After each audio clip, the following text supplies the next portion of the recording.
அண்மை செய்தியை பார்க்கிறோம். சென்னை உள்ளிட்ட 10 மாவட்டங்களில் அடுத்த 3 மணி நேரத்திற்கு மழைக்கு வாய்ப்பு இருப்பதாக தகவல் வெளியாகியுள்ளது. விவரங்களோடு இணைகிறார் செய்தியாளர் வெங்கட்ரமணன். வெங்கட்ரமணன், வணக்கம். எந்தெந்த மாவட்டங்களுக்கு மழை எச்சரிக்கை விடுக்கப்பட்டிருக்கு? முழு விவரம் என்ன?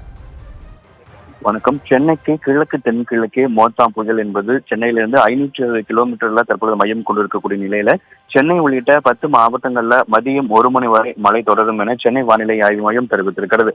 செங்கல்பட்டு, சென்னை, காஞ்சிபுரம், திருவள்ளூர், விழுப்புரம், ராணிப்பேட்டை உள்ளிட்ட 6 மாவட்டங்கள்ல மதியம் 1 மணி வரை இடி மின்னலுடன் கூடிய மிதமான மழைக்கும், செங்கல்பட்டு, நீலகிரி, தேனி, திண்டுக்கல் உள்ளிட்ட 4 மாவட்டங்கள்ல மதியம் 1 மணி வரை இடி மின்னலுடன் கூடிய லேசானது முதல் மிதமான மழை என அப்படி 10 மாவட்டங்கள் மதியம் 1 மணி வரை சென்னை உள்ளிட்ட 10 மாவட்டங்கள்ல மிதமான மழைக்கு வாய்ப்பு இருப்பதாக கூறப்பட்டிருக்கிறது.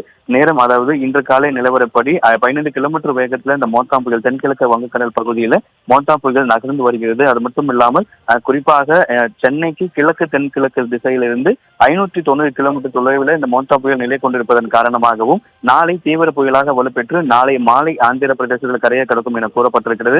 தொடர்ச்சியாக வரக்கூடிய நேரங்களில் தொடர்ந்து சென்னை உள்ளிட்ட வடகடலோர மாவட்டங்கள், ஆந்திரா ஒட்டியிருக்கக்கூடிய மாவட்டங்கள்ல மழை படிப்படியாக அதிகரிக்கும் என கூறப்பட்டிருக்கக்கூடிய நிலையில சென்னை உள்ளிட்ட 10 மாவட்டங்கள்ல மதியம் 1 மணி வரை இடி மின்னலுடன் கூடிய மிதமான மழைக்கு வாய்ப்பு இருப்பதாக சென்னை வானிலை ஆய்வு மையம் தெரிவித்துள்ளது.